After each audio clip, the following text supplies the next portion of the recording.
Organisation में रखियो वियो आहे, ऑर्गेनाइज में रखियो वियो आहे। उन्हनि सभिनी उते सभई दोस्त शरीक थी ऐं साबित कयूं त असां मुतहिद आहियूं, असां गॾु आहियूं, असां सिंध जा, असां सभु सिंध आहियूं, सिंध असां आहियूं, सिंध असां आहियूं ऐं असां ई सिंध जा वारिस आहियूं, असां ई सिंध जा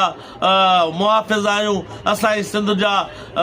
पुट आहियूं, असां ई सिंध जा हॾॾोकी आहियूं, असांजी सिंध आहे, असां सिंध जा आहियूं, असांजो सिंधू दरियाउ आहे, असां सिंधू दरिया जा आहियूं। इहो ॿुधायूं मुराद अली शाह खे, इहो ॿुधायूं त कारपोरेट फार्मिंग जे नाले ते जेका तव्हां पंहिंजो कमदारी करे सिंध जी ज़मीन लिखी ॾिनी आहे, अचो त उहो ॿुधायूं मुराद शाह ऐं उन जे आकान खे त सिंध उन खे बि रद्द करे थी, उन जी बि मज़म्मत करे थी। रुगो असां केनालनि जे पंहिंजो नोटिफिकेशन रद्द कराइण वारो नथा चयूं, पर असां कारपोरेट फार्मिंग वारी जेका बदमाशी थी आहे उन जो नोटिफिकेशन बि रद्द कराइण वारो चाहियूं था। ही सिंध आहे, हिन महिल सिंध